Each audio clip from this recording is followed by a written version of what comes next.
whatever. People say it different ways. So I'm DePale. I've been on the platform since 2011.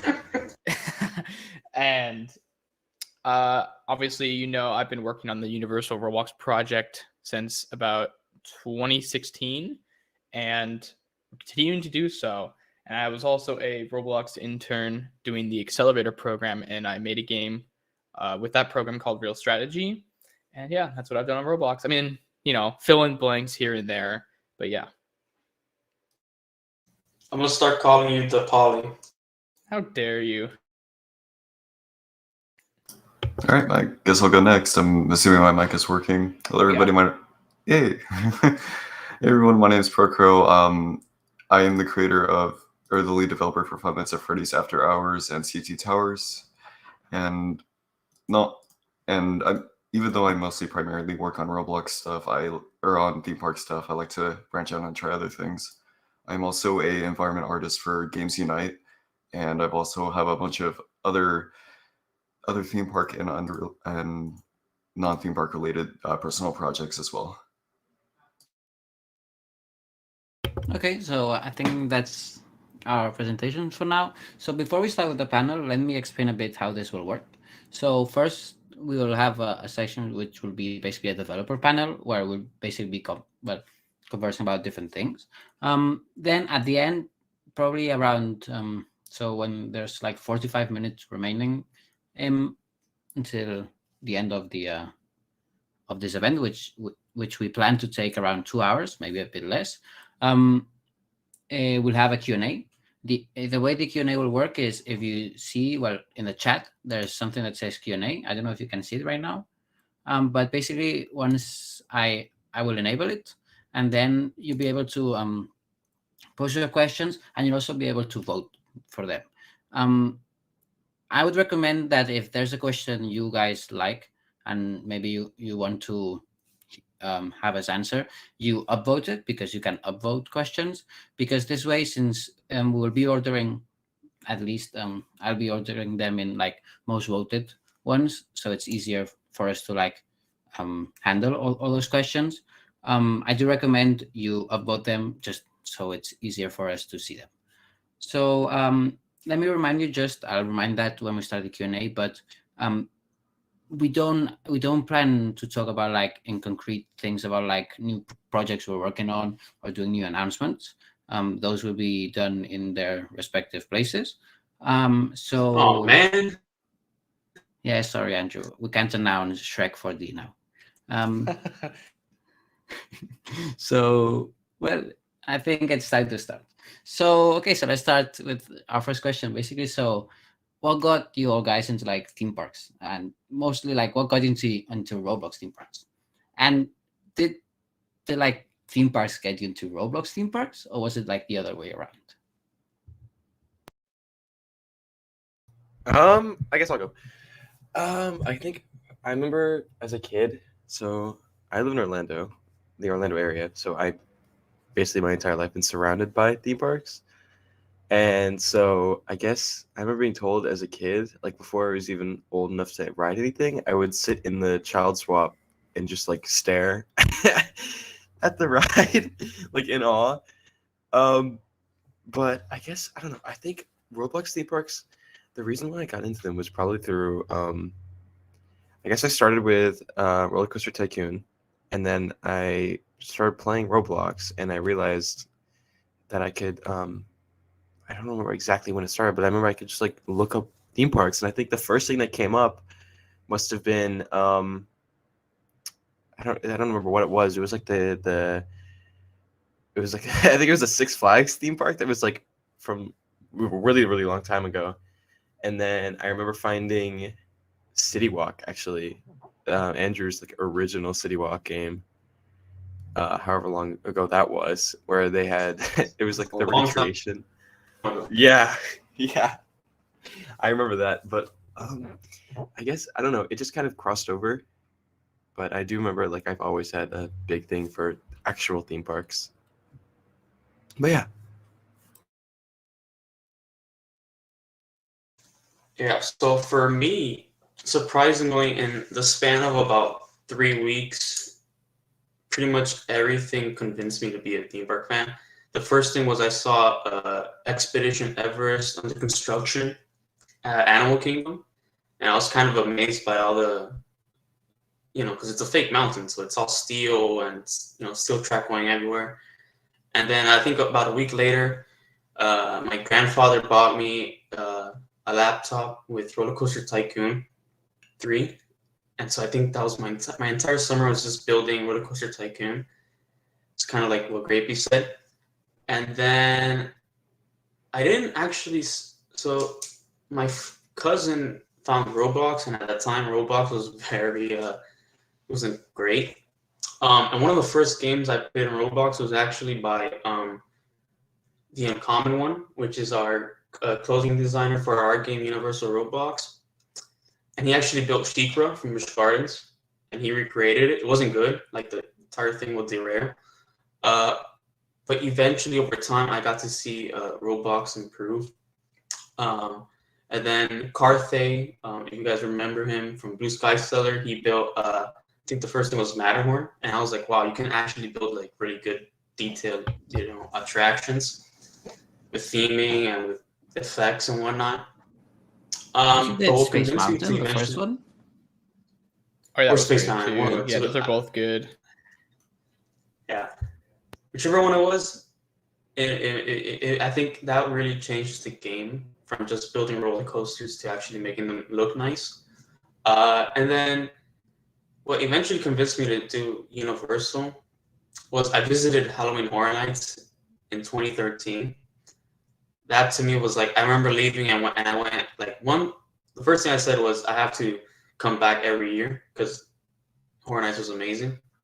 But the second thing was, man, I want to do this like every day of the year. I want to be able to, show it to other people who can't come to the actual park. So eventually I went on and created Universal on Roblox. You're going to hear the same repeat story from me about Roller Coaster Tycoon, because that was another big thing in my life when I grew up. I always loved watching, at least when I was younger, my dad would play Roller Coaster Tycoon 3, and I would sit there and we'd have these play sessions, and I would always bug him, can we please play Roller Coaster Tycoon, like update the park? Yeah, so that was one of the things that started off. And I think one of the things that got me in Universal development was when the Wizarding World opened at Hollywood's Universal in 2016. That's when I got inspired to start working on theme park stuff. I mean, I had always been involved with both real theme parks and the Roblox theme parks. And I think here's a funny thing. I don't know if anyone can one-up me on this. I was 13 days old when I rode Pirates of the Caribbean, or Pirates of the Caribbean, however you said it. I was 13 days old. Can anyone beat that? I don't think so. But anyway, yes, I was kind of just both into it because I guess I was a theme park enthusiast at 13 days old. Oh, you meant 13 days. I think you meant 13 years old. No. I thought everybody's been one. No. I was 13 days old when I was brought on Pirates for the first time. New record. I know, it's crazy. So, could you, how did your parents hold you? I honestly don't know, because I don't remember my 13-day, I don't remember that, but Obviously. I'm just joking around. But yeah, I don't know. I haven't asked the specifics, but I just thought it was kind of interesting. No, yeah, 100% it was Pirates. We've talked about it a lot of times. Wow. I guess I'll go next. So just like everybody else, I also played a bunch of Roller Coaster Tycoon 1 and 2 on the crappy family computer I had when growing up. And then a few years later, I got into Roller Coaster Tycoon 3, and that blew my mind. And for a good part of my childhood, I've been just growing up with that game. On top of that, I used to live, before I moved during the summer, I lived in Southern California, and I was near Disneyland, Universal Studios Hollywood, all these great theme parks. And all those were huge parts of my childhood, and all super nostalgic, and just honestly, and just really incredible things to grow up around. And around early 2013 is when I started playing Roblox. And I remember like just finding like any theme park game I can find, and I remember finding stuff from users like Indie Raccoon and One Wolf One Person. Those theme park games really blew me away as a kid, and even to this day, like they still blow my mind. And considering they were made back then, and I think around like 2019, 2018 is when I started to take development a lot more seriously, and I ended up like just going full force with like theme park stuff. And honestly, I've been learning so much about coasters, dark rides, trying to learn as much as I could, and honestly, it got me to where I am today. So I think my case is a bit different. So I had played like Roller Coaster Tycoon, only like the demo, which I like kept downloading all the time to play like. But in my case, it was a bit strange. So I've always been fascinated by like coaster panels. It may sound a bit strange, but like I remember, I think it was in around 2015 when I was like, oh, I'm gonna make my coaster panel. I'm gonna release this, and this is gonna be really nice, and everyone's gonna use it. So basically, I started from panels. Then I got like I started working at Duet. I started like doing recreations and stuff, and that like got me. So in my case, it was more Roblox theme parks that got me into like theme parks in general. But I had always like I remember like buying the like early access preview to like the game card that he made to the Blue Sky Seller, which is still to this day one of the best recreations I think there's on this platform. Had an amazing developer team. So yeah, I think Yup. mine is It's still probably top two with Universal Roblox, of course. and LeBron James theme park. Let's not forget that one. Okay, so let's go to our next question. So, what do you think about like theme parks in general, Roblox? Like, what have you seen them? Have you seen them like change a lot from since when you started like getting interested in them on this platform until nowadays? They've gotten so much better now. I remember, for example, when the first theme park I went to was it was Six Flags or something, and none of the rides would work. And if they did work, they'll make it maybe to the third loop, and it would just crash.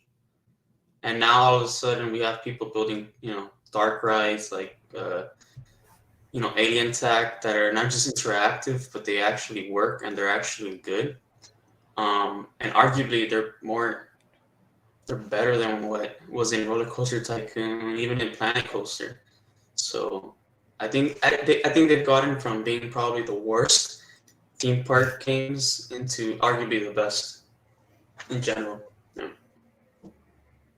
Yeah, no, I just love finding new theme park games and just like going in them and seeing everything that's brand new, even if it's not great. It's really cool to just see like because theme parks are huge. So when you build them on Roblox, they're like it's pretty cool to see all this new game, I guess, like when you find it. So it's really fun finding new ones, and I love seeing people build new ones too. Yeah. Adding on to it, Andrew said just the theme parks that we used to play.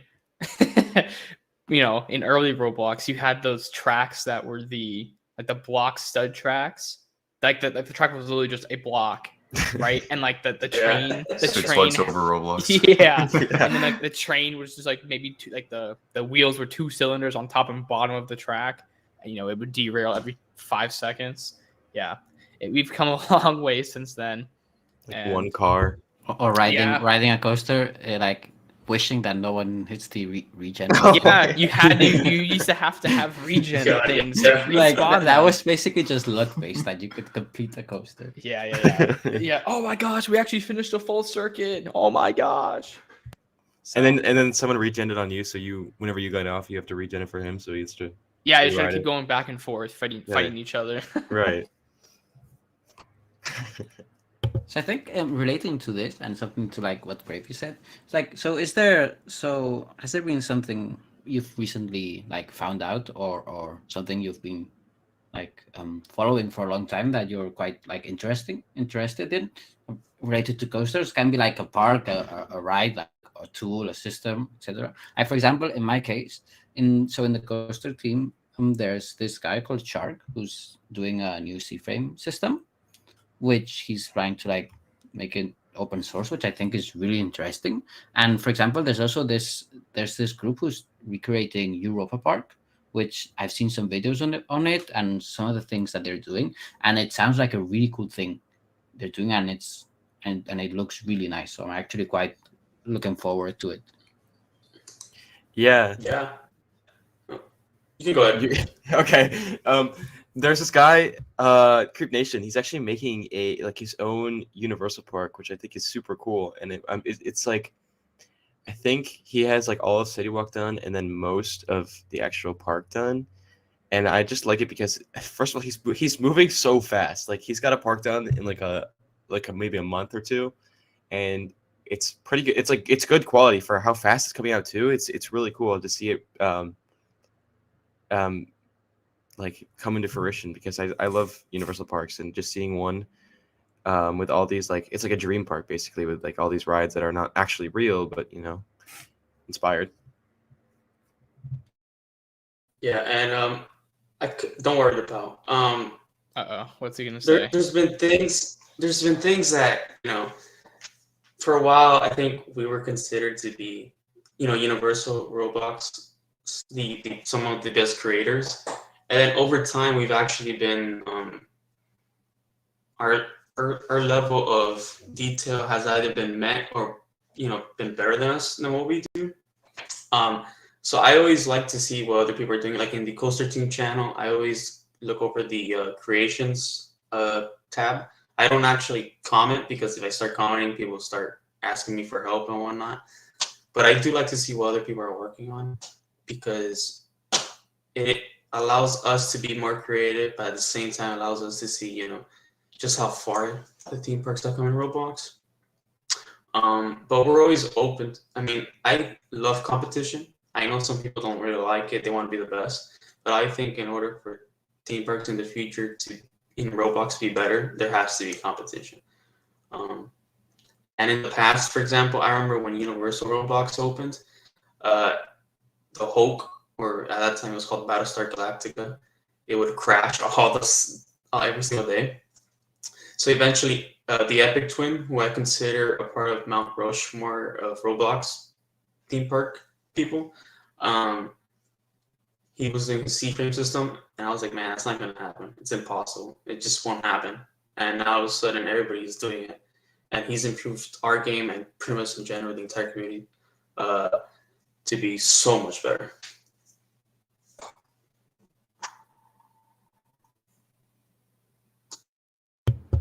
So I think this opens so when you've mentioned the C-frame thing, I think this like opens the debate that there's in the community about physics versus C-frame. So I would like to know your opinion about it. So I think the good thing about physics, for example, is that it's really easy to do. So it's really easy to like make things, and it's like integrated and it works. Well, usually it works.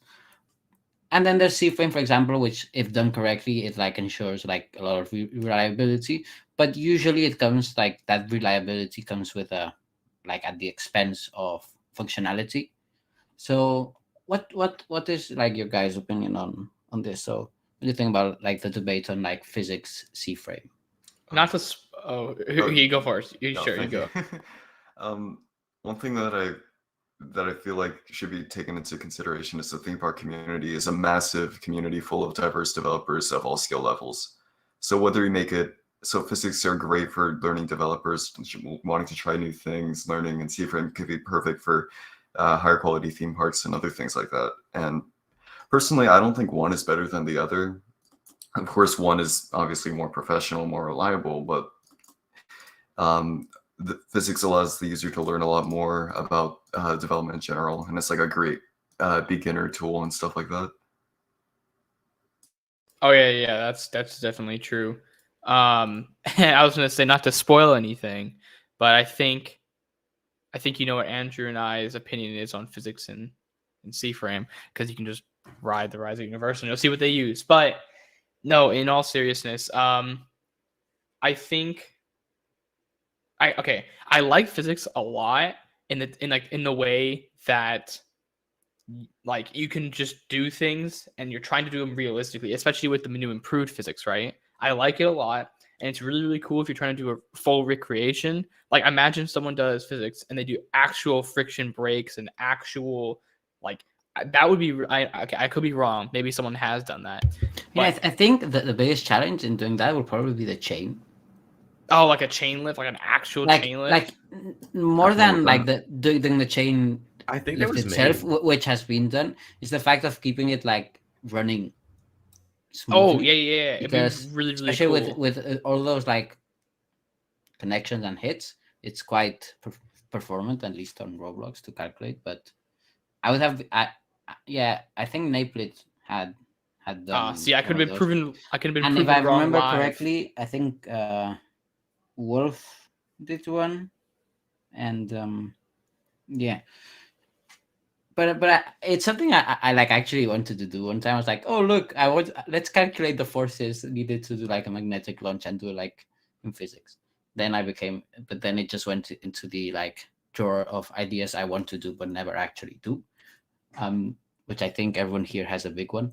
But yeah, I Yes. think it's like when you do something in physics that works nice and it's like something that is like hard to do, I think there's a bigger satisfaction in a way. I do with C-frame. But like C-framing something, as I said, is like you know that it will work. So for example, I think for something like of the scale of like Universal, of like WED or other big parks, which have like a more than a community player base, a more like general player base, I think it's usually better to maybe go to C-frame just because of like the reliability of it and that it doesn't affect the so you know that people won't have a bad experience just because it doesn't break. Yeah. Exactly.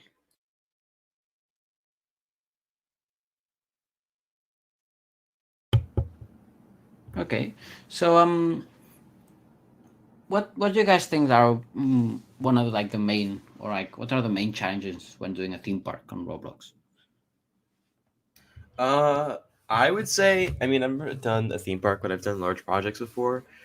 But I would say, and this is with any project, motivation, really. Like, people, I see a lot of people try to make a theme park or a big ride, and they're very ambitious. Me, myself, too. Like, I've gone through this, too. They're very ambitious at the beginning, and that's common.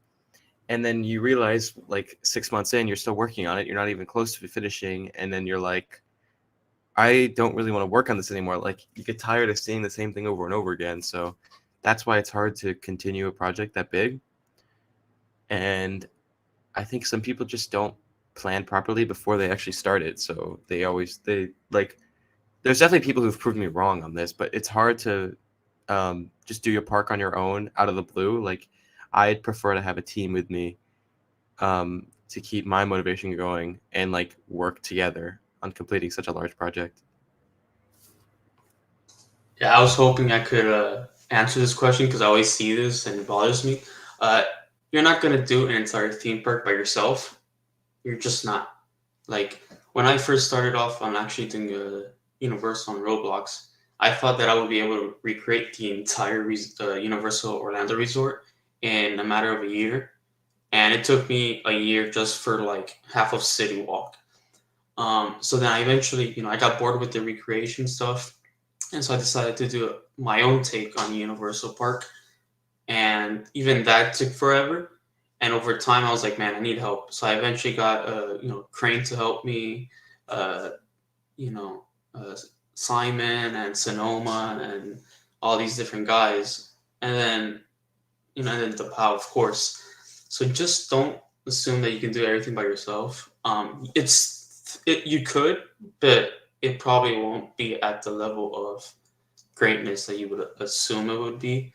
And just having different opinions on whatever you do is always great. I know that in the theme park world of fans, we all want our ideas to be the ones that get built. But sometimes for it to actually happen, you need to compromise. So yeah. Yeah, I think one of the big problems people have when like making a ride or a theme park is, I think like setting, in my opinion, like setting deadlines for things like this, it's okay. But in my opinion, it's like set a deadline once you know that one you'll be able to reach it, and that Yep. it's like a reasonable deadline. Like in my opinion, like it's like, oh, let's do this project, and we have to have it done in 27 days when you haven't started anything. I think that's one of the worst things you can do, because deadlines in this way, they just like, they really like burn people, and it also like forces you to do a worse thing than what you could have done if you could have just like spent a month more or 3 months more. Yeah, exactly. I mean, it took us 5 years for an Alien Tech, so you could imagine. Yeah, it took No, me we like 3 wanted- years for Haunted Mansion too. Yeah, we wanted it to do it the right way, so we have to take slower time. Yeah, and I think something I think people should like, and it's hard to like understand of it, is like, don't be afraid of pausing a project if you need to like wait. Like for example, Haunted Mansion, one of the reasons it took so much is that we actually had some pauses in development because part of the team wasn't available. And I think that like having paused that and not just said, okay, let's try finishing with someone else, I think that was like one of the best decisions I took in that project, because if I think I had changed the development team, other than I would have in a way been betraying the original people who had helped me, um, it would have been a worse product. So sometimes it's just better to pause and just wait a bit than just like continue and try to rush everything. Yeah, exactly. Like for one of our 2022 additions to our park, we haven't set a date for it because we just don't want them to rush. So, we allow them to take their time as long as, we hopefully could open it this year, but if not, there's always next year.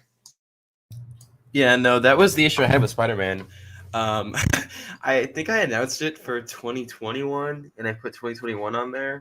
Wasn't it Assuming- 2020? I think. It may be. Honestly, I think it was. don't I think it remember. was. I think you announced it around like June 2020 because we Yeah. had that show competition at Wrap Up with you and me. Right. And I was like, oh, it'll be done by then. And then like a month before, and we have like hardly any more progress. Or I mean, we have plenty of progress, but just not enough to finish. And obviously, I was like, oh, that's not good. So now we're like, what, a year later, and we're a lot closer now, but I'm still not we there. still have I'm ways to go. Yeah, I'm not going to set a release date until like I know. Yeah. The thing that sucks about Like, Spider-Man though is like, even there's so many demotivating factors in creating a ride that ambitious. Right. No, we've learned a lot too. Like, Yeah, definitely. it's been a long process, but of like teaching ourselves how to do all these things that I did not know were possible, and we went through many different renditions, but it's good now. I'm glad. I can't wait to see that because, I've spoken to DePal about this, about how it's very, since Universal Roblox is really the only full theme park, we rarely get to see other people's work. So Right. I'm very excited for whatever you guys have planned. I think like, I also love one it. of the things that you brought up, Grape, is the fact about like being too ambitious with some things. And I think here we've probably all suffered from it. Yeah. I think one of the things that you learn through the time, not only in like theme park development or Roblox, but on like in general, is like just to like not be too ambitious with your stuff. It's like it's okay to set yourself goals, but just don't set them like too high. Maybe then you are like, oh, I can do this, and maybe I can do a bit more. But I think it's just better to not push yourself too much, because that again will only make you get burnt and just basically just abandon the project. Right. And I think we've all, I don't know how everyone started their projects, but I know for Spider-Man, it was definitely that I went to Universal and after a long time, and I went on Spider-Man, and I instantly texted Pro, and I'm like, we're making Spider-Man. And like a day later, I started building it. No, I remember Little do you we were know. you were talking on it. You're talking about it on Discord, and you were like, "Oh look, I found the video for the first scene." Yeah. Yeah. Oh yeah, no. Back when we thought, yeah. Back when we thought it was gonna be that easy. Back when we thought we can actually use Roblox videos. Yeah, no. What? They're still not released, aren't they? They're like, Only the pre-made ones. oh my god. Yeah, you can't upload videos yet. Yep. Plus, I would assume they would be really restrictive anyway, Yeah. because Plus, videos. in any ways, you can only like have 2 per client active, Right. Yeah, it I'm would glad be really yeah. annoying to work with. and then there's also the limitation that it has to be flat because it's a Surface GUI, or it's a GUI, so it like Right. can't be curved. Yeah, Yeah. that's why I'm glad we decided to use actual sets instead yeah, of of instead of course. screens, because I remember what it looked like when we had just like flat white blocks for the screens, and it was not good, especially the ending. It was not good. So now it's gonna be great. But I feel like everybody gets to a point where like they do something in real life, where like maybe they go to a theme park or they just see a video and they're like, I want to make this really bad. And like my advice for that part, because everyone will just want to start like instantly go right in on it. I would, if it's a big project, I would like wait and like plan out how you would do it before you just get started and start going, because you'll end up being like 3 months down the line and you'll be nowhere near like a good amount of progress, and then you'll be so burnt out you don't want to finish it anymore, and then now you have this like unfinished project that would have been so good had you planned it, or had you just like waited a little longer and just like pace yourself. I think also a big problems I see in like many people is that I think they announce stuff too soon, because in a way it's like it's a double sword edge, because it's like in a way it's like, oh yeah, so people get interested in it, and like building hype is one of the best things you can do for your project, because building hype is like hype is one of the easiest way to advertise your project without having to spend anything to advertise, and it's also a way that like, because it's like it's a thing that feeds itself, so you don't have to like actively promote it. But in the same way, it's like, oh, you announce this, and now it's like, oh, if you just end up canceling it or delaying it, then people like will be pressuring you, and you'll be pressured to finish it early, so then you'll just end in a worse product. So I think one of the things that you should like try to do is always like not announce things too soon, and announce them, and also don't announce them too late. Like just don't finish a ride and say, oh, tomorrow we're opening this, because then you're wasting all this potential, as I said, hype, which is a way for people to like know about the thing, get interesting in your project, and also share it. Yeah, I think we. Yeah. Oh, sorry. You No, you go. wanted You me- go.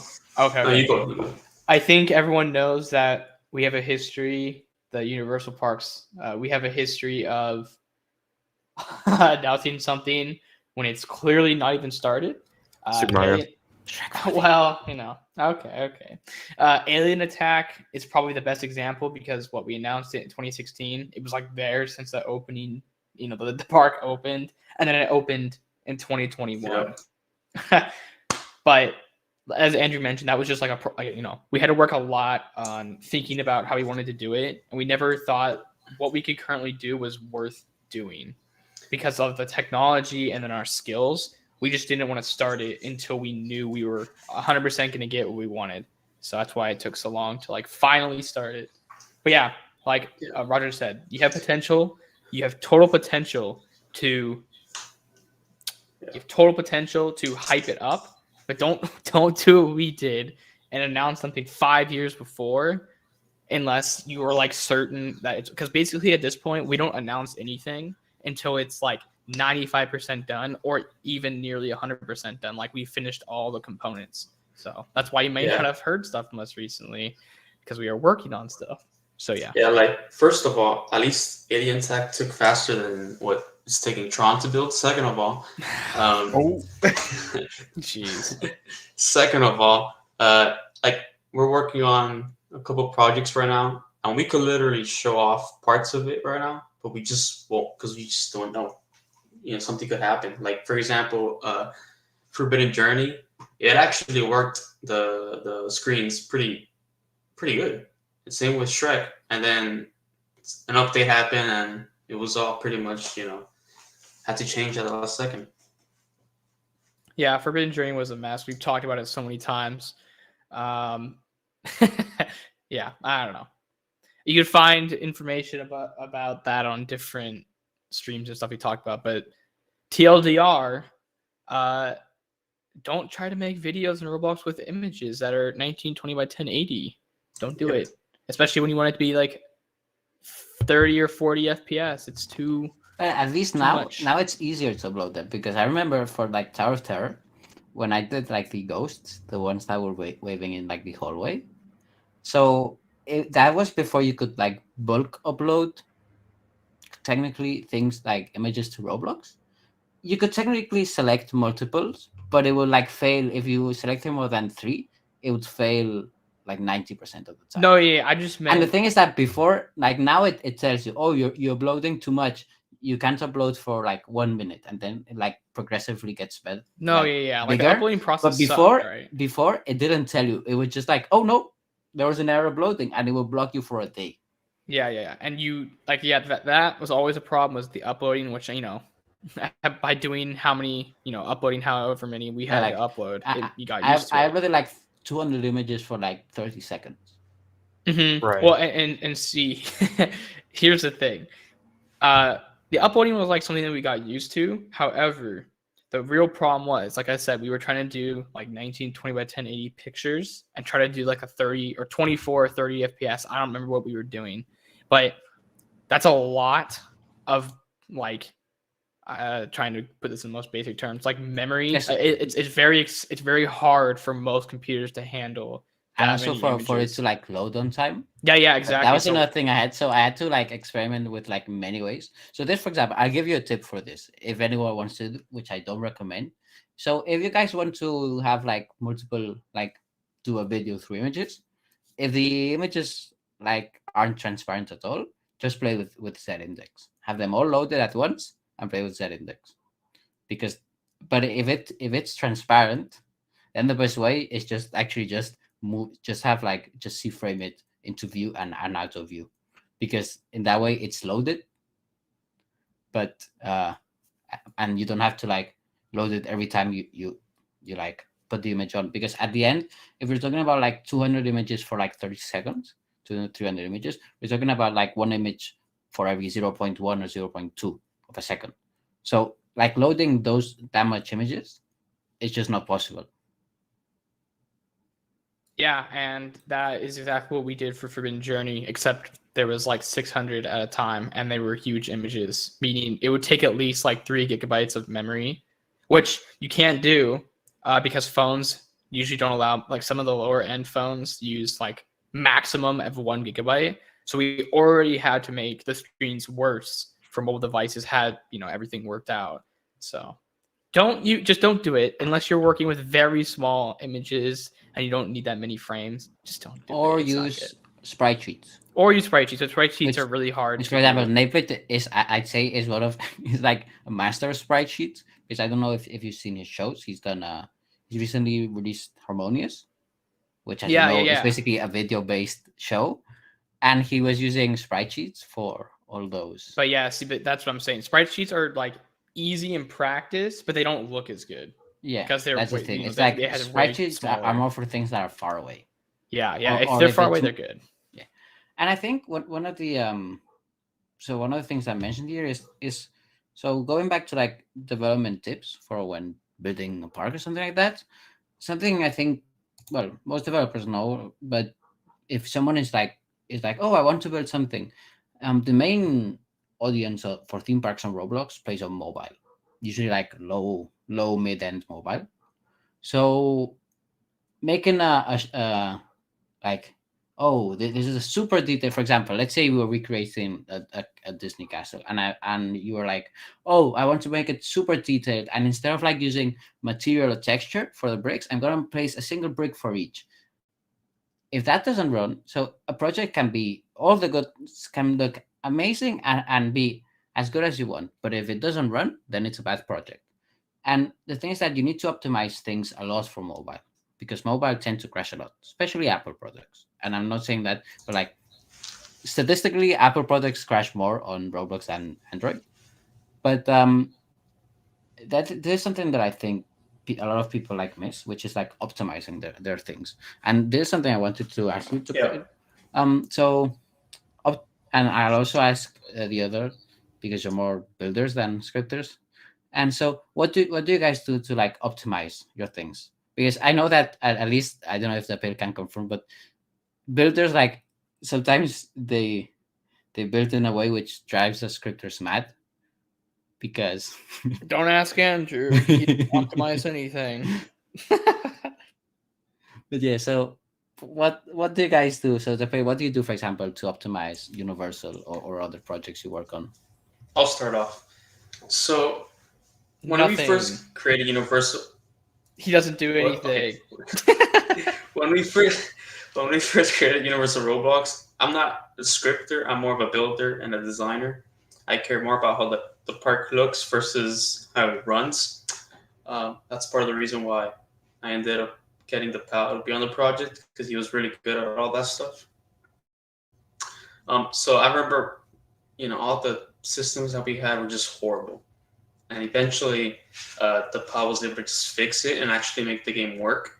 And then a couple of years ago, we started to realize, and it was really the pal who would create this initiative, was that the majority of Roblox players started to be from playing on their phone versus on a computer, which meant that we had to now focus on actually making the game playable for them.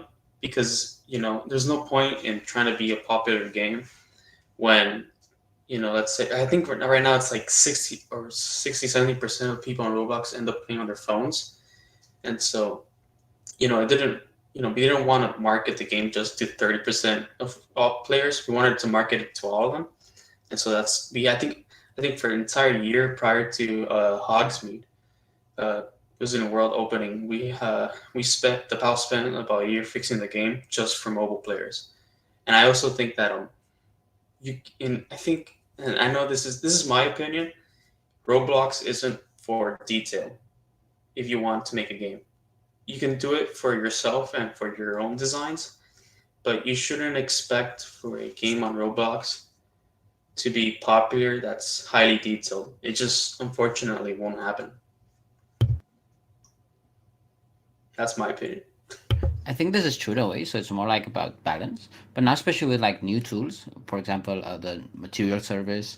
There's also surface appearance, which has its downsides too. But I think and textures, things like that. So I think it's more than like building detail. I think it's like putting detail in a smart way. So you don't have to, for example, for a roof, you don't have to put every shingle. You can use a texture. You can use PBR for it. Yeah, So I think it's like using all the tools you have to your advantage, because there's many ways of doing things. Like Crane, when he joined my game, he would put AC units on the roof that had like a gazillion parts. Like it would actually have bolts and all that. And I sort of had to told him, like, we're not trying to get too detailed here. We're trying to make the game as quick a little wide modern audience as story about this. When we were working on Jurassic Coaster, we had an argument with Crane because Was it about the fins? Yes, how did you know that? Did he talk about that? Yeah. Yeah. So he made you remember those? Okay, so the LSM launch fins, the things that propel coasters on the launches, the magnetic launches, those silver parts on the track that would accelerate the train. For some reason, Crane put every single individual one was like. Do you remember how many triangles it was? Anyway, he put like a crane. He put a crane logo on like the bottom left of all of them. That was like 50,000 triangles for every single LSM launch fin. And we were like, Crane, you can't do that. Can't do that. So optimizing. Then So we always have the arguing between the scripting side, the ones who are like, hey, yo, can't do that. And then you have the builder side. It's like, I just want it to look good. Come on. I can relate to that. And there's two ways of handling that, just like discussing with the team, or just like once they don't look, you just script something so it changes it. Oh yeah. And like just to be clear, like when I say argue, I don't mean like we're at each other's throats or anything. We're like everything is, we all argue in the same way. We're all appreciative of each other. We, it's constructive arguing, and we're kind of just joking around most of the time. But yeah, we see a lot of people have, internal drama in their projects, and that's something that's really, really hard to get over because a lot of people just causes problems. I don't know. And that's just something that's Universal is very successful for, I think, is because we're like a group of enthusiasts who all love parks, who are just working as a group of friends. So. Yeah, and if they don't agree with the pay, they just get fired, and so there's no drama Oh. ever. Oh no. The thing is, like, when you have a team, you need to be on like a friendly basis with them, because if you're all disagreeing on something, then you're not going to get your work done. And that's why, I know I'm talking about Spider-Man a lot, but that's why with Spider-Man I've tried to keep it like a sort of a mutual team, so where there's no one really leading, except of course like I'm gonna like try to help set boundaries or like with dates when things need to be done. But for the most part, everyone's kind of just like we're all on one level. Like I don't think of as myself higher than anybody else on the team, even though maybe I don't know exactly how the project was created because it was so long ago, but I think it was like me and Procro who were like the originals. And then obviously since then we've been adding more, but everyone is still like at the same level. And I don't like treat anybody, at least hopefully, differently on the team, because I listen to everybody's suggestions, and there's been many times where people, including Roger, have been like, that's dumb. Like, let's do this instead for Spider-Man. And we've done that. Like, I don't know I can't name anything exactly. Maybe they can, but I have definitely like, because I'm not like the brains of the group. I'm more like, I think, for example, something like the triggers, which were like touch-based. Oh yeah, and the lighting. Oh my god. Yeah, yeah. You need to fix that. the lighting. Yeah. But I just like the building. So it's the same thing that Andrew said a little bit ago. I focus more on the building, and that's why I have a bigger team now, because I can have people yell at me when something is a little too performance heavy, and we can fix that as a group. And I don't take anything like an offense, because I know it's a team and then we all need to work together, and sometimes it's not like super smooth, and that's just how it is.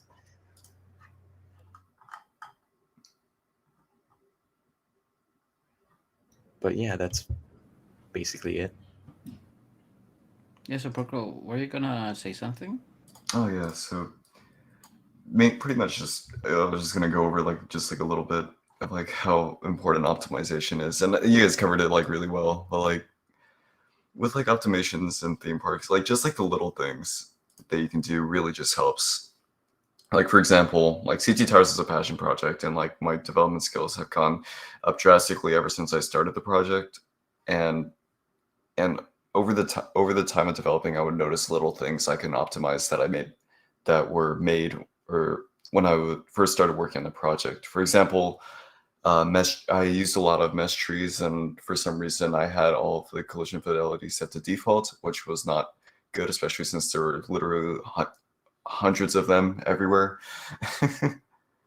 So just by changing that, already made the game a lot smoother, and a bunch of other things as well. Reducing a lot of stuff like reducing unnecessary or deleting unnecessary parts, other things, just little things can help your game drastically. Yeah, like I'm pretty lazy. You can ask just about anybody in the Universal Roblox team. And so when we were building Jurassic Coaster, the part at the back where the Pteranodon sort of cages, initially it was just rock work. That's all it was. And then Simon, he's really good at trying to get us to do things that are a bit more creative, sometimes things that we can't do. So it went from rock work to being that entire sort of a Pteranodon sort of a cage. And I always hear it from Uncommon or DePau or Good Evening especially, and now Brad developer, pretty much every day telling me, Andrew, this doesn't look good. Like, come on, you gotta do better than that. Yeah, I know something that triggered Brad a lot was so Andrew used to have most of the signs via Zcard, and he would just like have like 10 of them, like just to simulate depth. It's called 3D, 2D signs. Oh my god. 2.5D. 2.5D. 2.5D.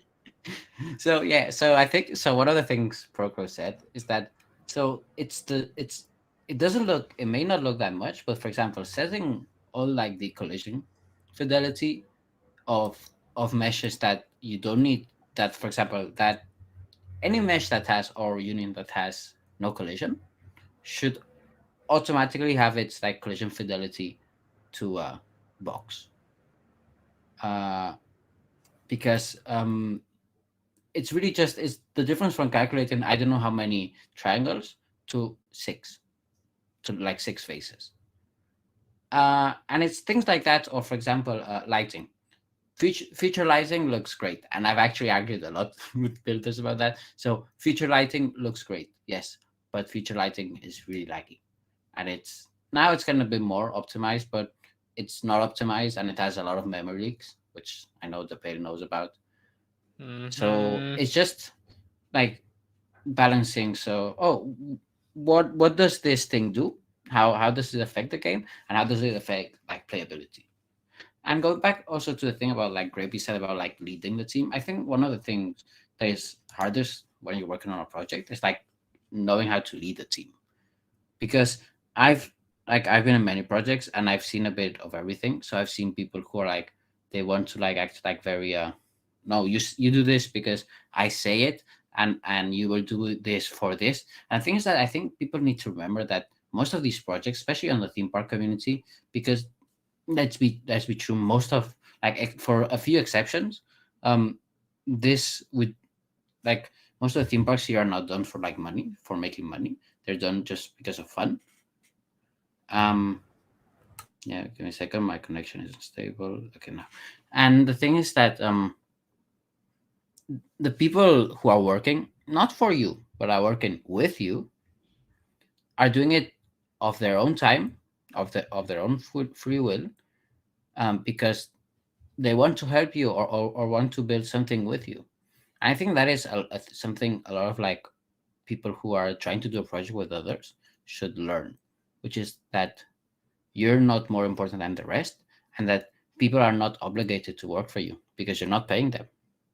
So I think one of the first things I'd start when doing a project is just try to be humble. Like, don't have a big ego. Don't say, "Oh, look, let's do this because I say it." Like, it's okay to do like, "Okay, we should do this because like," and you explain your positions, but just don't force things on people just because you think they work for you, because they don't work for you. They work with you.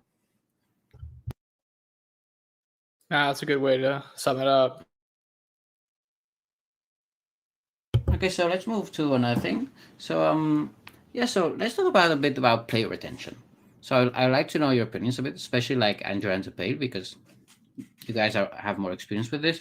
So what do you like, especially right now that there's more like mobile players who like a lot of stuff related to roleplay, that they have things to do with their friends. So what do you think are the key aspects or key like things to like have a good player retention?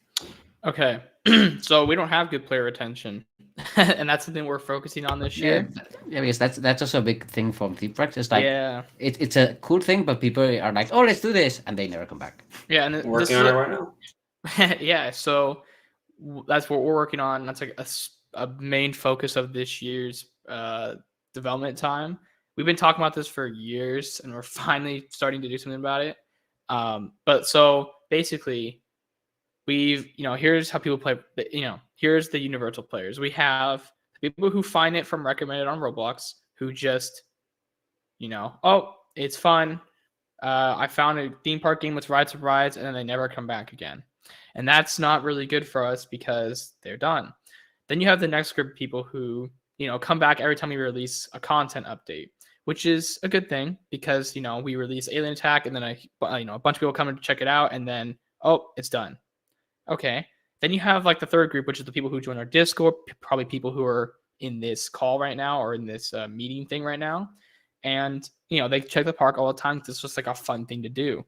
And, Andrew and I and the whole team are kind of on that same page where we just like going to the parks. It's fun to do. But that's not every Roblox player.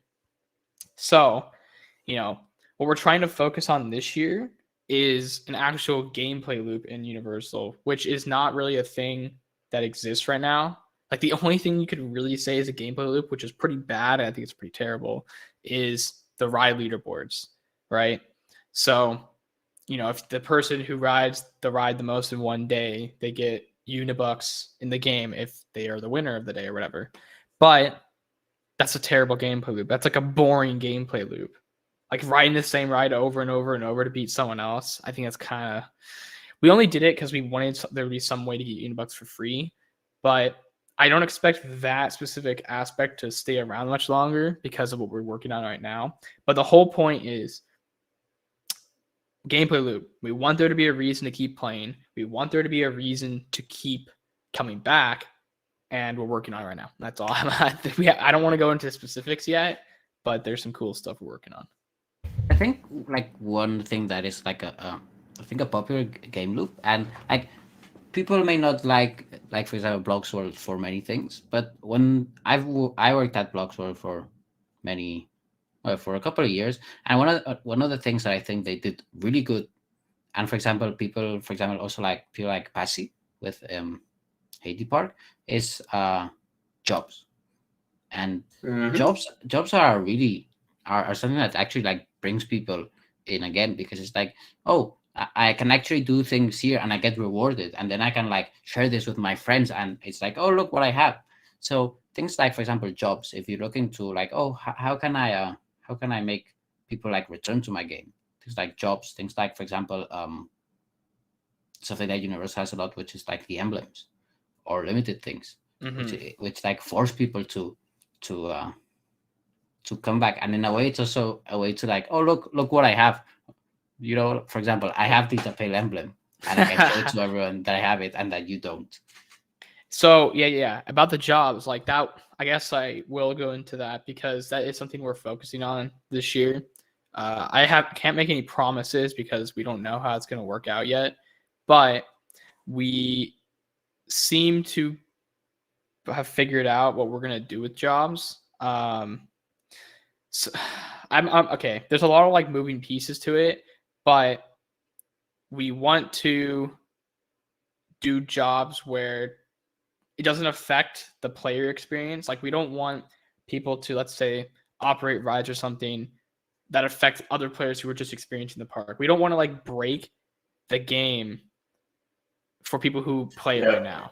We're trying to like incorporate both aspects of the game at the same time. Yeah, for example, right, when we did like the ride operation jobs for like the for Roblox Point Remastered, so that was especially for like the coaster operator job, that was one of the main issues we had for like, oh, so how can we introduce this without like having someone just sitting in the seat and just like blocking it for everyone and ruining their experience. So yeah, it's a bit of a balance, like everything. Yeah, like one of my when I first created this game, I actually thought that would be possible to staff an entire park, like literally, a bunch of operators, security, characters, things like that. And you quickly realize that you just can't do that because it requires so many people, and it's not stable. That, and we're a 24-hour operation. We can't just close the park, so it has to be like more fun than actual work, I guess. I don't know. Yeah, and this is something that we're still talking internally about, but we currently have like the role play community positions right now, like the guest relations, the tour guide stuff, that is like probably the only thing we have for player retention, is for the keeping them together and keeping people interested in, they want to participate in the community. So I feel like I've been pretty vocal about my opinions on it. I don't like the community positions because they're kind of like they represent us, like the development team, when they don't actually, they're just like community positions, and it's not scalable. And I always felt like it's kind of hard to work with a bunch of people where, let's say we have 30 guest relations, If there's like a park and then like randomly one day there's 100, okay, maybe if all 30 are on, they can go in and like act like their guest relations and answer questions or whatever. But let's say the game reaches 1,000 players one day, like there's a ride opening. Those 30 people, it just doesn't make sense. They're barely going to be anywhere in the game. So I like roleplay, like the roleplay's positions, but I don't see them lasting much longer, if that's Yeah. the best I can say. That reminds me of very early on when Universal opened. I remember being a scare actor for like, I don't know if it was the first or second Halloween Horror Nights, but I just remember the scare actors. it was a little bit of a mess. Like it was really fun, but I remember there being like people being yelled at or whatever for like being in the wrong zone or something, or like taking like it was very hard to trust all these people to actually do what they were like supposed to do, and I guess people were like being like the wrong actors in the wrong area or whatever. Yeah. I mean, you have to say though, that is like, I mean, okay, especially now. Think about this idea in like the modern time. I'm not saying I'm like a metaverse bro or anything, but that's like it's like such a unique thing where you have people like, that is a metaverse kind of idea, you know? It's a really unique idea that I don't think is possible. It's not scalable, but it's a really cool idea to have people like do. I don't know. It's very unique. I still like that idea, but I don't see it working for scalability problems. Right. Yeah, and not only like scalability, I think it's also it's a bit about like the weakest link of your project is usually a human part. So like for example, I think it's a really cool idea to like have Halloween Horror Nights be like have like actors which are like actually people and like visitors who visit it, but it's just like the last Halloween Horror Nights that you guys did, for example, how many days did you do? They like maybe 20 How many something events days. there were? Yeah, it was probably something around that. 30? And like I don't know how many days the original one was, but at the end it's like you would always like need a number of actors.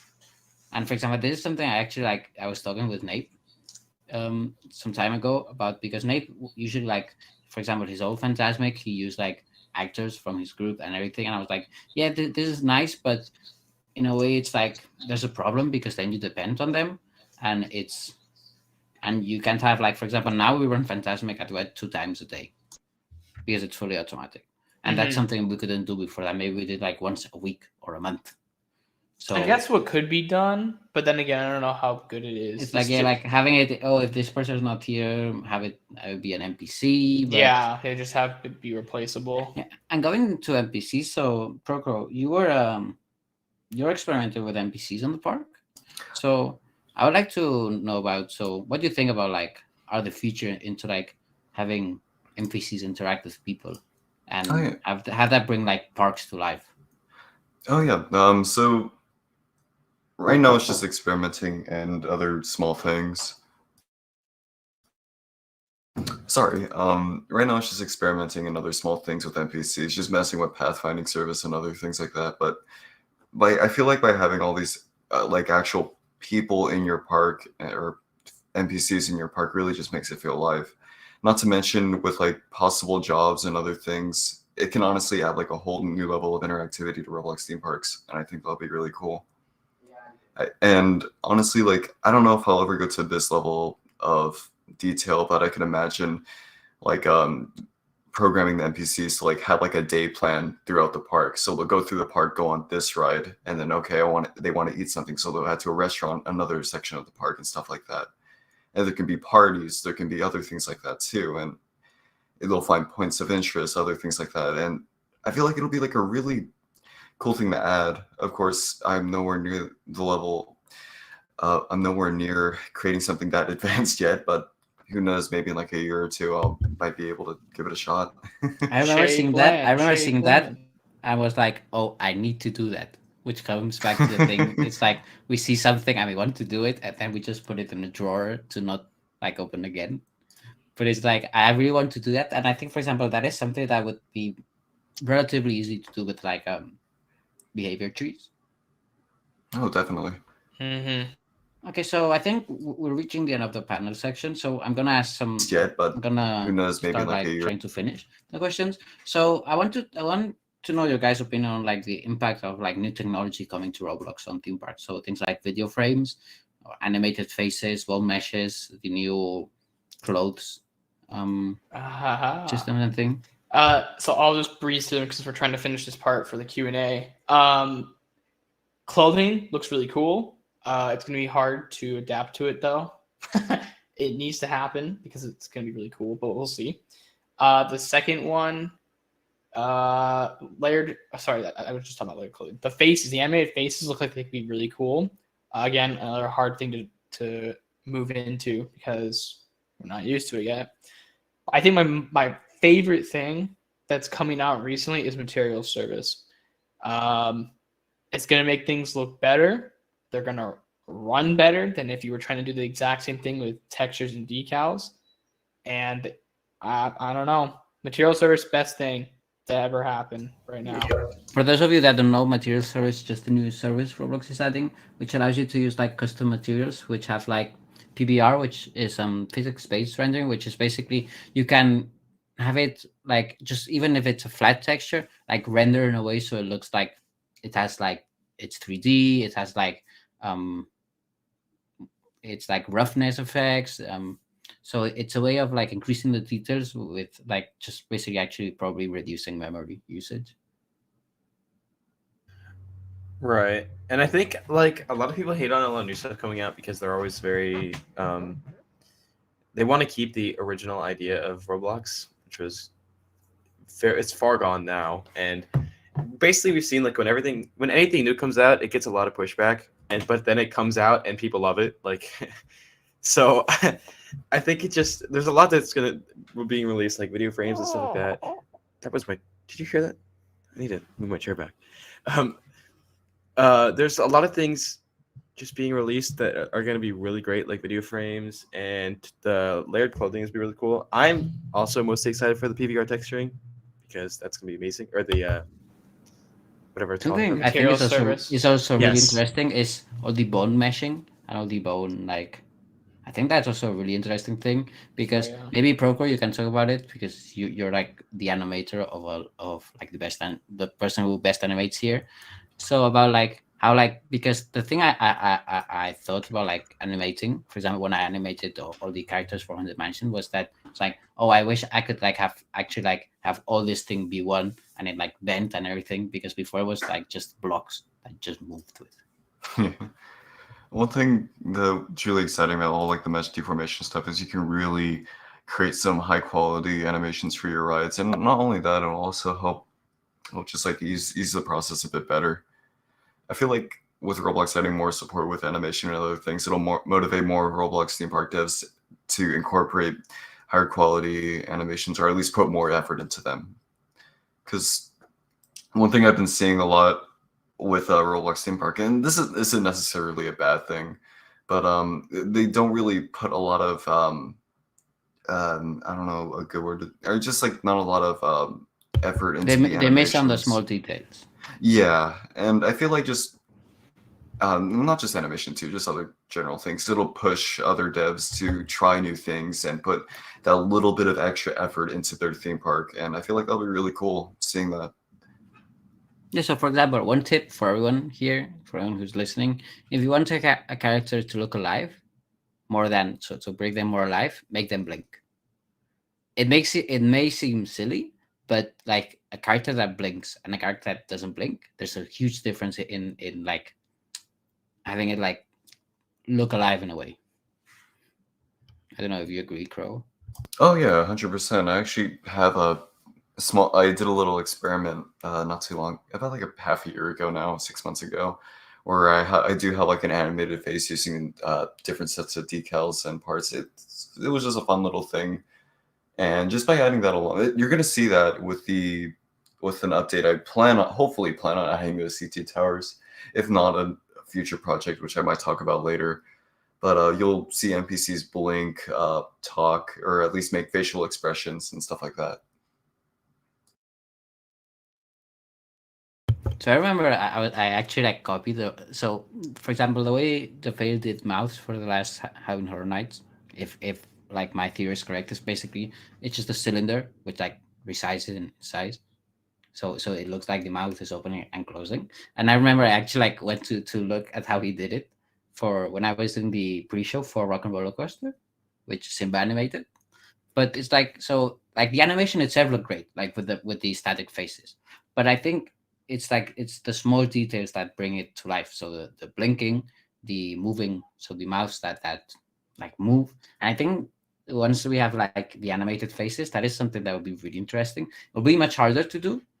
I think it's maybe so with the tools that we have right now, it's going to be a bit hard to implement. So maybe if we have like more like tools like the ones that have when they animate things, which are like more like with other software like Maya and all of that. But I think it's those small details that bring things to life. And in the subject of animation, Crow, I would like to know, like, having done FNAF and having like done partially Spider-Man. So what do you think are the advantages and disadvantages from like having a fully animated dark ride like those? And Oh, what are the things like you've learned and or maybe would change if you would do it again? so I'm glad you bring that up. So some of you might know, but I am working on like a remake or just like a complete, yeah, it's just a complete remake of Five Nights at Freddy's After Hours. But by having high quality animations and just having animated elements in your dark ride, not only just improves the quality, but it also allows guests and other players to be fully immersed in the ride. Even, I mean, they know they're riding a theme park ride, but having them still immersed in that environment could be really cool. So just having these high quality animations in your dark ride just really helps with that. And with Five Nights at Freddy's After Hours, I'm talking with a few friends of mine, who one of them being an actual incredible animator. He's going to help me out with some of the animatronic animations and all that stuff too. And overall, I think it'll be just really fun doing that, just having even more high quality animations. And it's not just for like general things too, like animatronics, of course, but like also other things like props, ride vehicles. Just animating those can add so much to your ride. And you don't have to be an incredible animator to animate small things. For example, like a bit of scaffolding, like tilting over boxes. Yeah, for or example, something. I had no idea how to animate. I learned how to animate doing Haunted Mansion. And I think I preferred animating than rigging, because rigging like 50 something, 60 something fully like custom rigs is That's tedious. why the bones are so much better. Yeah, it speeds things up tremendously. Oh yeah, and like we wanted to. I remember one of the main focuses, which we know now is not something that you see in Alien Attack. I was pretty like set in stone. Like, we're not making Alien Attack until all the rigs can be bone mesh deform, and then that didn't happen because it was going to take too long and it was going to be too expensive. So Yeah. I couldn't die on the hill. I had to let it go. But we did it for Jurassic Coaster. All those raptors are, they're all bone based. You could Yeah, say it's they're made of flesh and bones. Yeah, they're real raptors. The guys. real Come on. raptors. Come on. Time travel just to get them. Yeah, we had to go back in time just to put them in the game. Yeah, Jurassic Coaster is a great example of how much, like, just even though like small animations like the Velociraptors and stuff, they add so much to the ride, which made it 10 times better. Oh yeah. Yeah. I love seeing the raptors like jump up and stuff when you're passing by them, and like the little quick section in the beginning. It's just fun. I don't know. I like it. It just adds so much, and it's such like a small thing too, like just little things, but like it just adds a tremendous amount, making your ride 10 times better. I think one other thing that is like really like underrated, which really is basically one of the biggest game changers, is sound. Like, you can't have a good ride, park, everything if you don't have a good sound design. That's true. I agree. Definitely. I've been wanting to do so many rides, for example, Rise of the Resistance, which I just decide to not do because, for example, I don't have enough sound for it. Yeah, that's just a big project regardless of what you do or don't have. It's just a lot of work. Yeah. Or for example, something like having something that is like the right so that you can rewrite it and have like different experience every time. So for example, for Jungle Cruise, one of the things we want to do is have it so basically there's almost like no chance that you have the same ride every time. And I think that is one thing that also like brings retention up, because it's like, oh, so people actually like have the incentive to come back because they'll have different experiences and not the same thing once, like over and over again. Yeah, that would be a good thing to actually do. We don't do that enough in our rides. I think Alien Attack is like the best of the best that we've done when it comes to stuff like that. Yeah, because there's like different dialogue lines at the end. Just it's all score based and all that stuff. Oh yeah, definitely. It Yeah, adds like that is another true. layer of detail to that ride. It made it a lot better. Okay, so to close the panel section, I've been thinking about this question a lot, and it's basically a joke question in a way, but I want to know your opinion. So basically, in the community, it's usually joked that it's hard to exit the coaster community, so the Roblox theme park community. That like you may like eventually like you may manage to stay away from it, but you always come back to it. Do you think that is true? And why do you think? Oh, I that's would love to true talk or about not this true? one. So, with me in the theme park community, I always end up going back to it because personally I enjoy it, and it has taught me so much about just regular development as outside of theme parks. It's just incredible. I mean, like, and overall, it's just fun. It's just a fun experience making theme parks and rides and other things like that, and getting to work with so many people who has the same passion for theme parks as you do, and just that alone just makes it that much more of an enjoyable experience. Is why I always go back. And of course, there's tons of drama and other crap, which is why I'm not as active in the community as much anymore. But it's still something I enjoy a lot, and I think it is honestly just very cool. And I don't have a problem returning every now and then. Yeah, no, like, I mean, I know I say like after Spider-Man, I'm not gonna do another ride, but I'm pretty sure like once I finish Spider-Man, I'll be like, oh, I'm bored now. Like, let me start a new project. And then, I bet you will only last 2 days without a project. yeah, Probably no, less. I have a good feeling that I'm gonna find a new one. So, Yeah, like after Alien Attack, I thought I was done. That's why I handed over the group to the POW. And now all of a sudden we're working on like 100 different things. Yeah, surprisingly, I think this is the most work we've had at one time, like going on. It's a lot of work. There's a lot of things going on. I don't want to explain the detail because it'll be more surprising. But yeah, leaving the community, It'll be epic. not easy. It'll be epic, yeah. But no, when it comes to like leaving the community and stuff, when I finished Alien Attack, I was pretty sure that we were just gonna like let the park. That was it. We were gonna step away and we were gonna start working on new stuff. But here we are, coming back to it. So you're right. It's not really easy to leave. Okay, so well, thank you for this panel, and I'll open the Q&A. So I don't know if you guys can see the Q&A section. It's in chat. There we go. Let me just start off by saying no, we're not building Jaws. No, they're doing Shrek for the oops. Sorry. Yeah, so we'll wait a I was on bit mute. for them to be upvoted and stuff, right? Yeah. So I'll start. So wait, let's order it by upvotes. There we go. Okay, so let's start with the Cedars question. So if you could add any feature on Roblox, what would it be and why? Ooh. 10,000 player servers. Ooh. That's some good questions. I should let someone else answer. I have to think about it. better I VR think support. they are actually adding it. So Brad, who's actually been experimenting with it, yeah, like VR support was horrible because I think it was just basically a remapped controller. It was just a remapped controller input, and for example, jumping was almost impossible. I had to like manually jump with the keyboard. But yeah, I think VR is really cool. For example, I love writing my rides in VR and seeing how overscaled I make my stuff. But yeah. Okay, This so is yeah? tough. Oh yeah, sorry, my bad.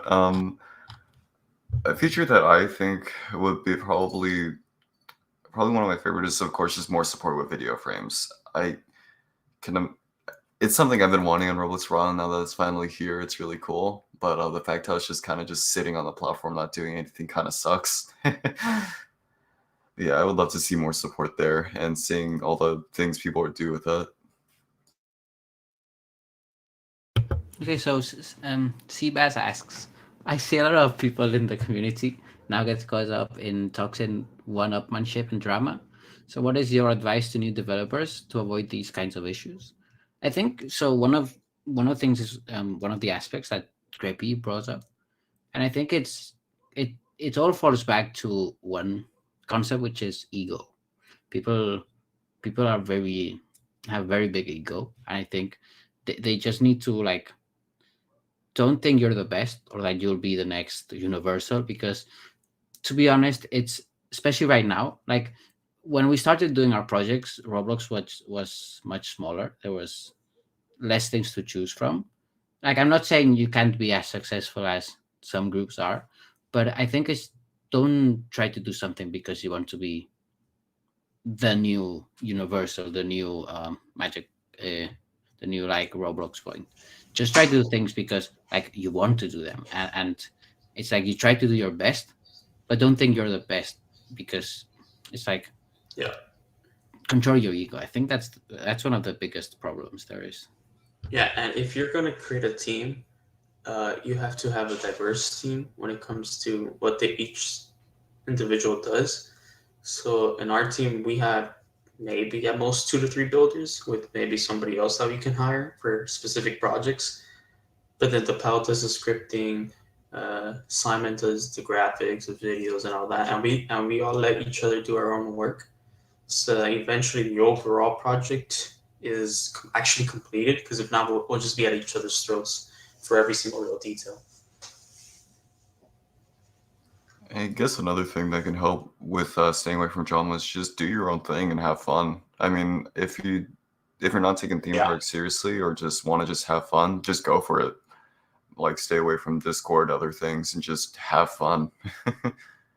Because just by doing that alone, like, it just makes the whole development process a lot more enjoyable. And honestly, if that's what you want, guys, if that's what you want to do, then just do it. Okay, so Waldo asks, what do you think about the obsession of people of recreating rights? I think recreating rights is as equally valid as doing custom rights. Yeah. Custom rights are like it's really cool to see some things. For example, Disneyland Wales, for example, has really cool rides. I think which like some of them are really nice. I've seen other like custom, for example, movie park has interesting rides. But I think it's again to what like Progo said. Do just what you want. Like don't do things because others tell you to do that, or because you, or don't do things. Don't like not do things because others may think something of you. I think recreating rights it's good because it's a way of saying, oh look, I really like this. I would like to. It's a way of like showing your respect for it in a way. Right, and I love recreating stuff. That's why the 2 projects that I've finished are recreations. But I taught myself development through recreating rides, and it's a learning process. And I mean, it's definitely not easy creating your own thing, and that's why it's not very common for people to do that. And you can learn through just recreating rides. And I know people talk about like, oh, you're recreating the same ride I'm recreating. Why would you copy me? And like, it's like that's kind of a dumb way of thinking. Like, it's not even your original idea in the first place, so it shouldn't matter. But I think I really like the idea of people recreating rides because it like Roger said, it shows how much you love the ride and like how important it is to you and how you're motivated to recreate that. And it, like through the process of doing that, it's almost harder in a way because you have to meet a certain standard of the ride. Like if you're trying to recreate something, you have to meet it has to look like that ride. So you have to teach yourself along the process of creating it, like how to bend corners to make sure that your final product looks as close as it can to the real thing when you like when on the other hand, and you're not recreating something and it's right off your head, you can make compromises, and to make it easier, which you can't do when you're recreating a ride. Okay, so this I think is an interesting question. Ghosting Pungo asks, I worry about getting sued. So in my case, especially because like Disney, we can say is a bit more hard in this case. But so I think in a way we all accept that if we're using someone else's, like I know for example, Universal Roblox has been like moving away from copyright a lot. But when recreating something that you're using like an IP or assets from someone else, like you always have to know that there's a chance that the game gets taken down. You won't get sued because of the way like Roblox. So I mean, you may get sued, but it's like you will probably just get a DMCA, which would just like close a game. I think it's just accepting the fact that it may happen. Like my advice is just don't try to like get money out of something that is not yours. I'm not saying that that will make it so you don't get your game removed, but it's like there's always the chance that it can happen. I think it's just that we've accepted it. Yeah, like I remember when the Pokemon thing happened, and to get rid of that game. I remember the next day, me and the pub were talking. We're like, all right, we gotta get rid of Nintendo. We gotta get rid of everything. Yeah. One thing I think everyone should know when they're starting developing something, don't do Nintendo stuff. You're gonna get closed out. Yeah, I would also say, in a convoluted way, Universal is fine with us. However, regardless if they're fine, we are, as we mentioned, I don't know, like a month or two ago, I don't know how long it was, that we are slowly removing all of the Universal branding, the Universal Studios branding, and we're getting away from any soundtrack that we haven't made ourselves. So it's an ongoing process right now. So, but yeah, we're moving away from the IP stuff just because we want the game to live on, even when we're done with it. We don't want it to get taken down and then it's gone forever. So it also allows us to make custom stuff. Oh yeah, and there's a lot of benefits too, but everyone will see those when we get to it. Yeah, they're going to Shrek 5D now. Ah, yes, the 5D Shrek. So, Bait Developer asks, what is your favorite non-famous theme park? Movie park. I need to find this one moment. I mean, real life or Roblox parks? Because I don't know enough in real life parks that aren't. I think Roblox ones. Roblox parks. I do like movie park by Diapers, I think. Yeah, I think one that I really like. So, for example, there's one called Bloxney Land, which I think is like it's a bit because the rides aren't that good, but building wise, like the lands and thing, I find it really nice. It's a really nice thing. And for example, there's another project which is still not open, and I think it's really interesting, which is that Europa Park recreation, which looks really interesting. So I haven't paid attention enough to know. I should probably look at theme park stuff more often on Roblox. I kind of fell off, I guess.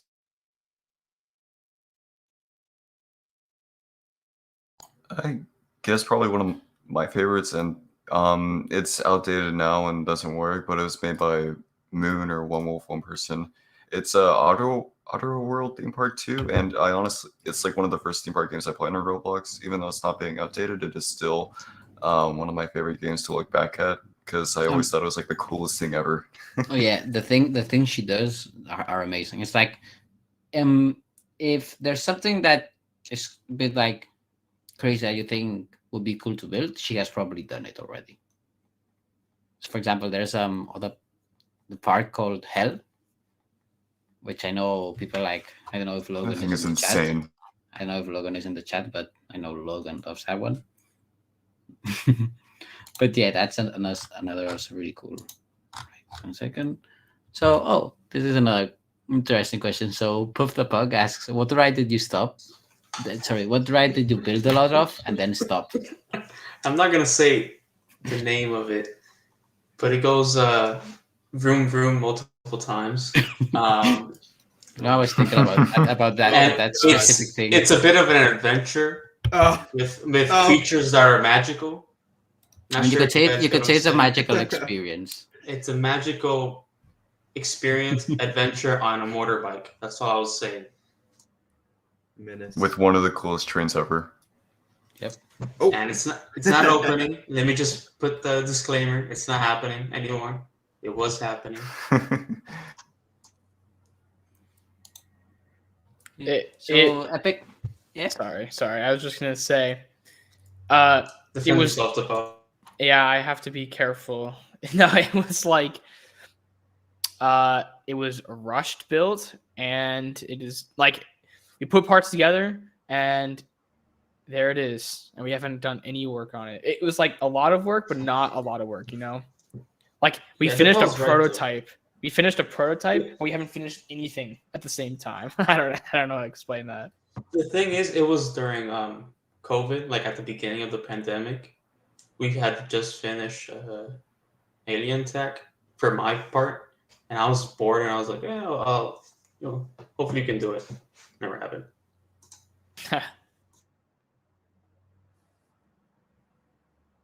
So Epic asks, is there a ride or a ride model you would really want to see recreated on Roblox? Rise of the Resistance, yes. and like an actually like a really good one. I agree with Like, that. I would love to do that one, but I think, for example, so it's again one of the things about like planning your projects before that we're talking about is like Rise of the Resistance would be great to do in Roblox, and most of it can be done. But for example, the scenes like the exit scene, so the final scene when you Yeah. like go down, that one would be a technical nightmare in a way. Yeah, I mean, yeah, technically you could like build it like physically, but again, it would be a technical nightmare and stuff. For example, I don't think there's enough audio uploaded. Like for example, another ride I would love to do is a runaway railway. I find it really cool. that would be um, really hard to create without videos. Yeah, and that's, for example, that's a ride that I think you would need an artist, like an actual 2D animator on your team to do it. Yeah. I just want to see more dark rides because I know there's a lot of coasters, but I'd love to see more dark rides because they are Yeah. possible.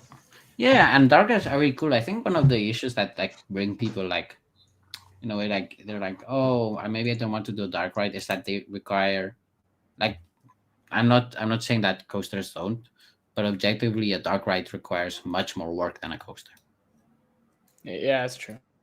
Just by doing Fast and Furious and stuff and like comparing it to Alien Attack, there was one that took a lot longer. Rocket only Yeah. took 2 weeks. Rocket was a very fast development process. It was kind of ridiculous. I remember Crane was like one day, oh, look what I'm doing. And then the other day was like, oh, no, I finished. Yeah, it was literally like that. Like it was like one day he's like, "I'm doing the lift till," and the next day he's already done.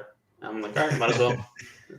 And I think at the same time, we've also answered Merrick's question, which is what is something that you would love to recreate on Roblox but are unable to do, like to that due to lack of resources, time, or any other Same exact preventive answer factors. as the last Yeah, I one. think it's these answers, like really cool rides, but again, it's like, yeah, you could do them, but it wouldn't be up to my standard, at least. Right. Like, it wouldn't be like I could put a bad audio, and a static figure, but it would just be wrong. I would love to build Soarin' over California and recreate every single set, but I mean, technically, that one is one that is doable. I mean, Brad it's did it. doable. But yeah, time. I have 50 million projects, a part-time job, and I'm moving too. I So there's that. so badly. I think I've talked to Pro about this before. We actually, we talked about it for a while. I want to make Kong After because- Spider-Man. right. Like, Right, I forgot 5 that we months talked after. about this. 5 months I forgot after we we're done talked with about it. this. We made See, like prices not and even everything. 2 days. No, we talked this probably a year ago, but I think it's honestly kind of doable. Like, because if you make it into the same way we're doing Spider-Man, where like basically the screens are just physical sets. If you just made it physical sets, I don't think it'd be too bad. But I mean, I definitely think it's doable. But I don't know if I could ever have the motivation to do that. I That think right, may- that would be absolutely like amazing to do on Roblox. It's like the Shanghai Pirates of the Caribbean. Oh my god. What Oh about my Mystic goodness. Manor? That'd be kind of fun. That is Oh, doable. that- I would that's- love- that But would but be I mean, incredible. Mystic Manor is doable. I've looked Yeah. into like I've actually like I always before doing a ride actually like research. Okay, so what audio do I have? Like on my computer, I have like 20, 30 giga. Yeah, giga I have audio. Mystic Manor soundtracks. It's such a good soundtrack. Oh my god. No, yeah, it's a really good. But for example, it's like it's not like the full thing. Like for example, Haunted Mansion, one of the good things that I had like very localized sound, so I can like Yeah. Oh yeah. it's not tied to like it's a one audio that I have to tie everything together. Yeah, like I would love to do something like the Great Movie Ride, but like you can't Mhm. have a character on the actual ride itself and then have it go out. I Maybe mean, a cool idea. I think great movie ride is actually a doable ride. It's just like animating it a lot, It's, yeah. but it's a copyright hell. Let's say it in a way. Even worse Yeah. than most Disney rides. Definitely. I think one I'd really like to see, which I think might be doable, if I don't really remember the entire ride, but it's this the Beauty and Beast ride that opened at what park is that? Tokyo. years- Tokyo Disney. Yeah. Yeah, that's, Really that's any ride's another in that one. park. That's Like, another any one. ride's- That's another one. That's another one of the things of like, oh, I really want to do this. Let's do this, and then I just never do it. Exactly. Yeah. But I mean, I think that ride is actually like quite doable. Right. Yeah. No. Honestly, yeah, that's pretty possible. Because the thing is that for that one, you could technically use audios from like the Japanese Beauty and the Beast in a way, so you could actually merge it. And the thing is, since 99% of the people wouldn't understand it, you can trick them. I love that ride so Mhm. much. Also the studio tour from Universal, because Oh. in order to do it, it will have to be like 30, 40 minutes long, and nobody's gonna stay watching a virtual ride Well, for 30, 40 minutes. Okay, and this is the same thing we say this every time the studio tour gets brought up. The whole appeal of the studio tour in real life is maybe you do care about the Kong 360 or the Fast and Furious section, but if you don't care about those two sections, the whole appeal of the studio tour Yeah. is to go through actual the places where they actually produce these movies and film That's them. a lot to build. Right? Yeah, it's a lot to build, but also if you're doing it virtually, what is the point? You're going through fake sets that aren't even real, which I guess you could say the Yeah, same thing about a exactly. theme park, but at least it's like enjoyable and you experience the sounds and the visuals. But the studio tour, you're just going by fake sets that don't even mean anything. I don't know. It just seems kind of useless. And if it's 30 or 40 minutes long, what kind of players are going to sit through the whole thing? So, That reminds me of the transportation game. oh my That- gosh. I remember breaking in and like stealing a bus, I think. Yeah. That sounds fun. That was Yeah. actually like the first try for player retention. I enjoyed it. I liked it. I don't It really wasn't remember bad. that, It just but- wasn't. I'm very surprised some people executed have very well. fond memories of it. I yeah. every time it gets brought up, they're like, "Oh my gosh, the transportation center!" I'm like, "What, guys? It was like a broken place where you couldn't do anything." People were like, Just "It a was bunch of so roads." good, yeah." The thing is that kids on Roblox, the thing that they most love is driving, Mhm. role playing, and then building. Right. And so that was like two things on one. Because you could role play that you were going to. And also on breaking vacation. into places. Now it's not now it's not Oh, that yeah. easy. But Allowed I to. remember when I was a kid, like just putting like when there was invisible walls, just like you just found the corner between like two Yeah. walls, and then you Just- jumped. You like moved and jumped, Oh. and that will like make you. Yeah, so that's one of the bad things I think of like today's Roblox, which is like there's not so many bugs that you can exploit to get into places. I love Right. like for me when I was able to enter a place and they were like, oh no, you can't be here, like it was like they made my only objective in life to get in there.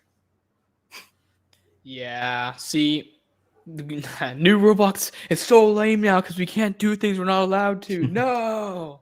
I liked the idea of it though, because I remember like it made it like competitive. It's like, or at least challenging, because whenever you see someone like breaking into your game, it's like oh, now I gotta fix this. Like it made it easier to spot these things. So now it's all fixed. So it's like I guess it's not. I remember as Brad fun. was showed me it was a glitch that if you like zoomed in to like a corner in a way, into like a wall. You could like Yeah, the invisible pass that wall wall things. thing. The R6 characters. Brad has, I don't know if he still has it. He had like an entire document of every single glitchable area in Universal. He Yeah, sent. he still does. Brad sent me that too. It's hilarious. It's I didn't do anything about it because I knew we were gonna switch to R15, but still.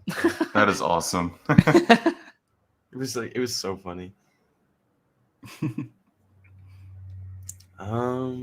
Okay, so let's see what other questions we have.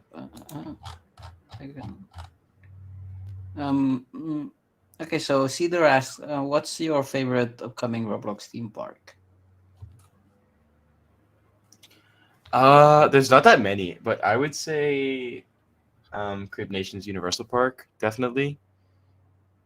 I don't know of any other ones really that are in the process of being made. I'm gonna have to say again the Europa Park one because it looks. I have really not seen that interesting. one. I haven't seen that one. I've seen some videos of it and it looks like really nice. Like for example, just today they posted one of the things in like creations in the coaster team, and I find it really interesting. I think it's one of these projects that you see every like 1-2 years Mhm. that hopefully don't die because that's another thing. 50% of your projects or more will die. Yeah. Where's the Peppa's Pig theme park recreation? I'm waiting for that. It's probably my it's probably, God, it's probably I'm- there already. I might go there. Should I just go there? I think I could. Dude, it's like going like if you went to a solo day at Disney or something, and then you go into the Disney Junior dance party by yourself. That's what I would feel like going to. It's just like it's wrong. You just. I mean, don't do it. technically, it will be a recreation. Why Florida? Like, why would they build that here? I don't know. It was a questionable decision. I know the kids' parks are necessary. Maybe it'll be Yeah. good. Oh, I mean, It's I'm $40 a day. The kiddie coaster has a Oh my- launch. It has a launch. yeah. I don't. That is a very interesting. Is coaster it for a tire kids. lounge? Because I'm gonna enter a big debate with some people. I'm really excited for Zia Park or Zai Park. Oh Very my different god! Oh yeah, I love That- this park. It's Dive Dive Park insane. is really interesting. But I think one of the issues that park has is performance. Yeah, but even then, like I'm not really like focusing or paying attention too much to the performance. I'm just taking like in like how much effort is getting put into the building. Like I right. feel like that is like to be. It's insane. It's honestly Yeah. just insane. Because I'm so. Snow Cat. Hey, go ahead. You can go. You can go. Oh, okay. Snowman Cat, he a couple months ago, he actually made a complete exact recreation of a B&M invert train, and I mean, it just shows like his detail, how much attention to detail he has, because he worked on that thing for weeks. I remember being in calls with him, and he would just nonstop be working on that thing, looking at like every inch of the train, and he has like every single detail on that ride to the T, like on that No, train. yeah, and I It's know that insane. invert train, like just let me tell you something. For example, when you submit a booth to Rappa, please optimize it because that's the thing that I waste like 90% of my time in optimizing things. And his trains, like it was to a point where I was actually like moving his booth from room to room because it was just laggy. Yeah, it's insane. It's super detailed. It's Yeah. crazy.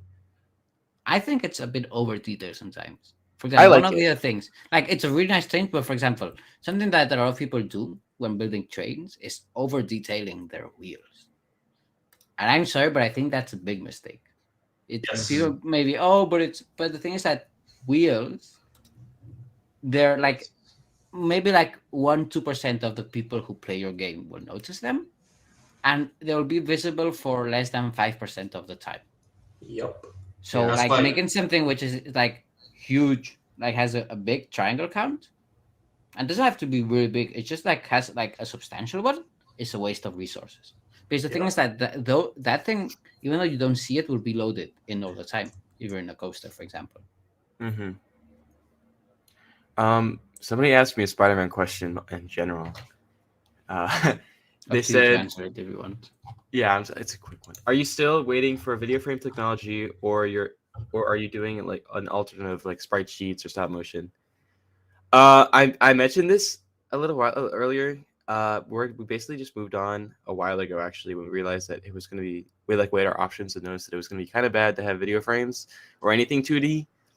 after completing the whole layout and just seeing how it looked, so we decided to just end up making everything a physical set. So It now was such a tedious process. it was yeah, it took a while, but now that we got it done, it's I love it. It looks way better than what it would have been. Are you guys And building like a awesome. land for it, or Like the Like, outside of it. yeah, like how's that gonna be?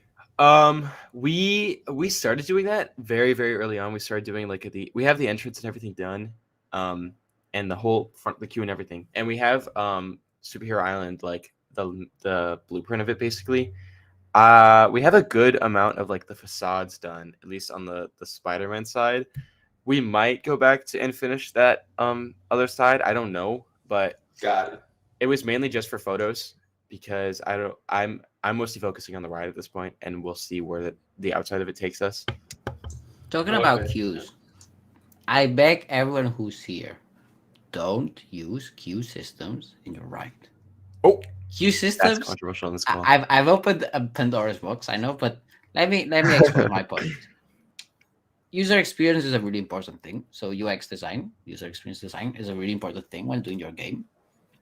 Queues on Roblox, what, like, if you think about it, it's like, what do they bring to your game? People are like, oh no, but it brings more control so people don't jump line. The thing is that the only way you can avoid people from like jumping line at any point is controlling the character from the moment they enter the queue to the moment they ride the ride. And that includes also sitting them in the ride. And one thing that is general for like UX and things is that removing control from player's character is a really bad user experience. And the thing is that, like, if you want to have queues on Roblox to like make money selling fast pass and that, it's a valid point. But the thing is, I think people, it's like, if you do that for that, just say that you do it. Like, don't hide it saying it's like, oh no, it's because it's to have a better user experience, because it really just like worsens the user experience. So I don't know what you guys think. I've always been a really against the queues on Roblox, like queue systems. I like the queues when they're used in like a moderate way, because I mean, a lot of people do like cutting the line, and I feel like it would be kind of insane to have like a brand new ride opening. We don't have a queue yet for Spider-Man, but I'm thinking about doing it. But like, I think it would be kind of insane if you have all these people moving at their own free will, and everyone's like trying to get this like one row, and then now you have all these people like standing like in one line, like there's 20 people waiting in line for a 4-seat row, and it's just like a mayhem of everyone trying to get in the seat, and then it seems messy without it. So okay, I know it's a controversial thing, and we kind of did something not very good recently with the queues. So we've been discussing what we can do to remove queues, because queues have been not necessarily fully remove queues. I don't mean like completely remove them, but we were trying to think of different ways we could monetize Universal without, having people wait for a queue, because that's kind of that's annoying. And one of the things that was very annoying and like that annoys me is every time I go to the park with a group of friends or something, like I randomly join a group, the same thing happens every time, where everyone gets in like the queue or whatever, and then everyone gets separated and everyone has to wait for each other. I think it's stupid. And so we're trying to think of ways to remove the lines or make them better. So like one of the solutions right now is to just completely make it fast. Like they're like the max amount of wait time is like 2 minutes or something. Like the interval is like 5 seconds, and it just, or like 10 seconds. It keeps letting people through, and it's fast, right? So Express is literally just like an incentive to, not wait 2 minutes. I don't want to make it excessive. Like when we used to have the queue and it was just like The Walking Dead when we were experimenting with it, there was like actual 20-minute waits. That's ridiculous. That's ridiculous. There was like 35-minute waits for Finn Journey. It's just I waited like an hour once, I think. Like it was a long time. And I think the idea worst that I got was that Horror Nights. I think it's one of the things people complain the most. It's like the thing with Horror Nights was like, it's really cool bring all these good things of the theme parks, but bringing the queues like bringing one of the worst things of theme parks. Yeah, it was a questionable decision. A lot of people. Okay, what I find weird is that once the queues are like done, or like sorry, once the event finished, like Halloween Horror Nights, people would always be like, but the lines, dude. It was like a thing that people would talk about, which I thought was funny. But they definitely shouldn't be as crazy as they were before. I don't think they should ever be I know that you long. reduced the time, but I remember originally it was like maybe 30 seconds. Oh, it was bad. And that was Yeah. I think at the end, I was like, that's horrible. Yeah, because the thing is, what happens is our game isn't as popular all the time. So when we got really busy, it got really bad.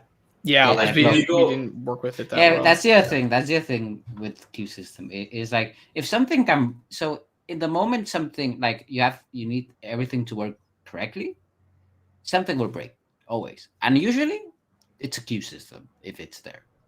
And the thing is that if the queue breaks, no one can get into your ride. Yeah. No, I think if people were to keep queues in their rides, I think it's a great idea to add a party system to where, I mean, this could be added to Universal. Like you guys, it'd be really cool to have like because there's already parties in Universal. I think they're still there. I remember them. We got rid of them, and there's like Oh. a friend. You can join your friends, but we are re-adding a party system in the future. Yeah, I think a party system really cool with the queues, which where like you go through the queue with your party. So like once one person, the front person in your party goes through, the entire party comes through. Yeah, that's So you what don't we're have to gonna wait. do. Yeah, I like that idea. Yeah, and I mean, like I said, if we can find a solution that makes like we can avert the express to something else, then we will just make the queues walk through instead, or maybe like instead of the manual queues, we just make it so you have to physically walk more than the express side. I don't know. I don't know. I would prefer that you get full control over the player again, and that we don't have to do anything with the parties breaking people up. I think the whole point of the parties would be so you can like stay together when you go from teleport to teleport to teleport, etc. Yeah, I like something, for example, how Forbidden Journey, how it's more like it's like most of it is walking. It's a bit too long in my opinion in a way, but it's like I think it's good to just like if you want to just put a queue, just have them walk, but don't make it too excessive.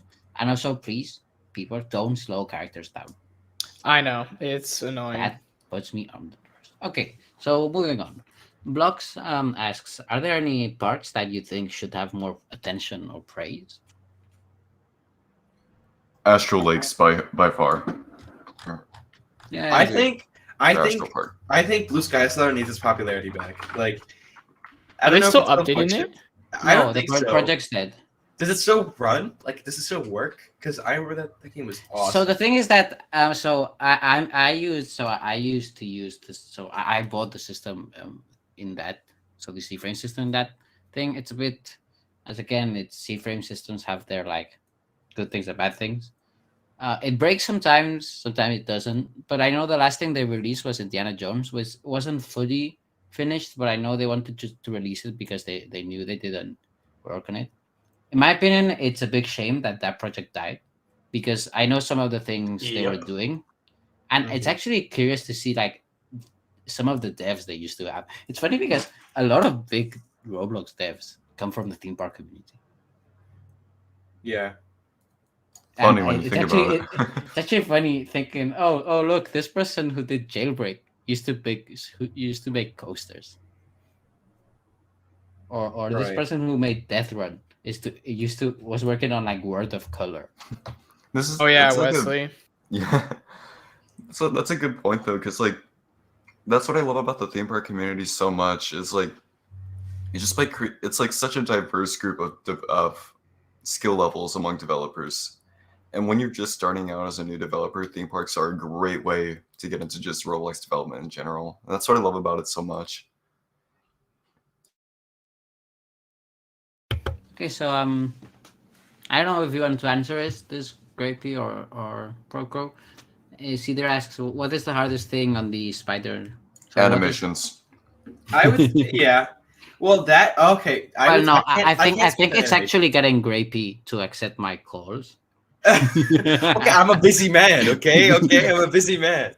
But I would say I can't speak on the animations because I don't animate, and I know it's definitely hard because that's a lot to animate. But For my personally, I would say like as a team thing, it'd be like properly planning the ride, especially from the beginning, because we had a hiccup where when we were transferring from flat screens to where we had planned on doing video frames to when we decided to do 3D scenes, we had to reconfigure the entire layout of the ride because it's like some of these Oh scenes my are so gosh. big that they wouldn't fit because we had originally like designed the ride to follow the exact layout of Spider-Man. And it's still so whenever we decide to change the 3D scenes, there's some scenes that were deeper than obviously than a flat screen, so the ride would go behind it and it would collide. So we'd have to like alter the layout a little bit. And honestly now, like, because I honestly forgot that we even had to do that, because looking at it now, it doesn't even look like we had to change anything, because we had spent so much time trying to make it as close as possible that we could, like as close as possible to the original layout, so that like it's not obvious that it's not following the normal layout if to the average person who's ridden the ride before. And that was just so difficult because it was so painful having to like, we had to make a whole new place and individually copy and paste every section of the ride back into the game and reconfigure the entire layout of the ride. And then Pro had to go back in and redo the entire ride animation. Don't forget, I had to animate the entire flying scene, which I still have to fix. But Right. And so so Pro had originally animated the ride scene for the normal layout. And so once we had to move everything, Pro had to redo the entire ride layout, which took so long. It's such a motivation blocks. Still not done. Still not done. Okay, so I think we'll do one more question. And it's not one of the most voted ones, but I was looking through all the questions. And I think this is an interesting one. So Mikey, the game master, asks, was there any original ride ideas you had at one point? Oh yeah, for sure. I've definitely had phases where it's like I've seen a ride and it was like, I love this concept of a ride, and then I go on like a tangent for like a week and a half of like making my own dark ride or something and being like, this is how it's gonna go, and then never finishing it. I don't know of any. I can't remember any though. I think trying to do like when I was working on parks like Bloxworld or Disney Ways, I think like I really appreciated, like I managed to appreciate like all the like work into like getting a good story for a ride. And it's not that trivial. Getting ideas, like good ideas, is hard without like, you can base it off something, but it's like really hard to just like, instead of basing, just try to recreate and just change something and say, oh no, it's custom.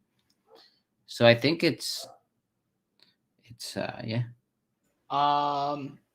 Most of the stuff we've been working on, the Universal team directly, it's mostly inspired by real life stuff, but it's still like a completely original layout and original like setup.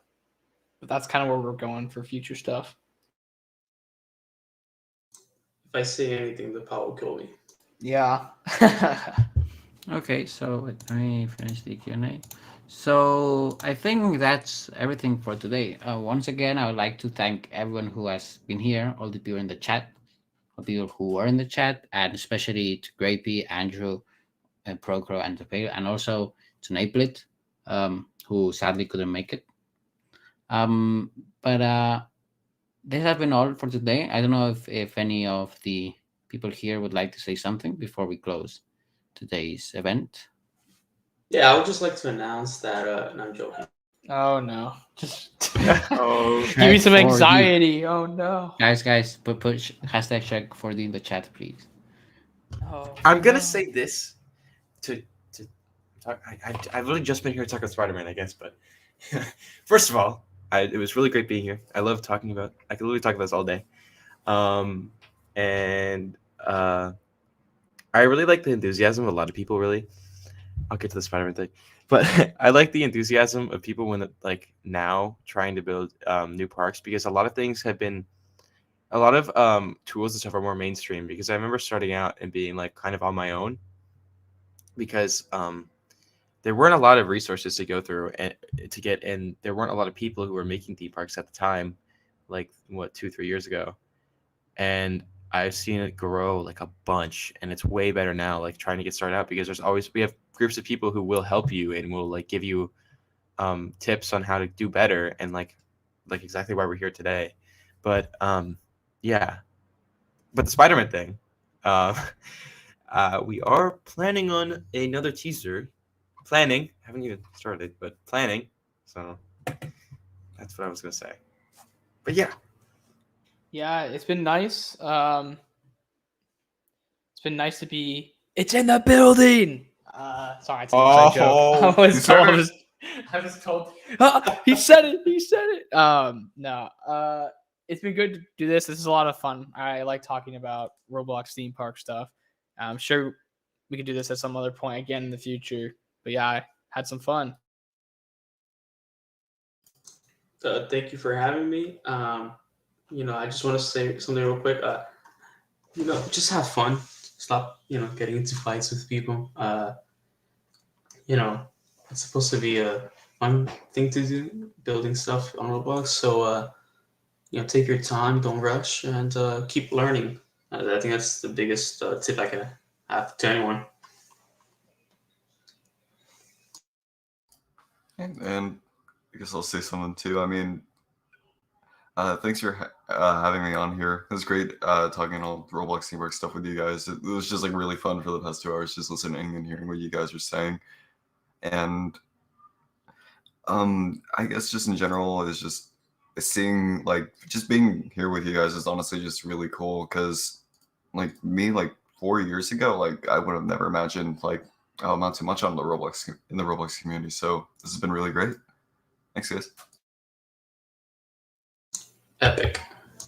Okay, so I think, well, just before everyone leaves, once again, thank you. This was my first event. I'm actually quite happy with it. I think, well, you should probably have already received the email.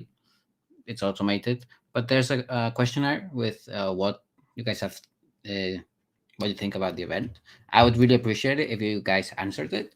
It's a really big way for us, like for us, in my case, the event organizer, to know, to get feedback from the people who were in the event. And there's also a question I added that if you wanted, if in any case I did more events like these, which developer you would also like me to add or to have in this chat.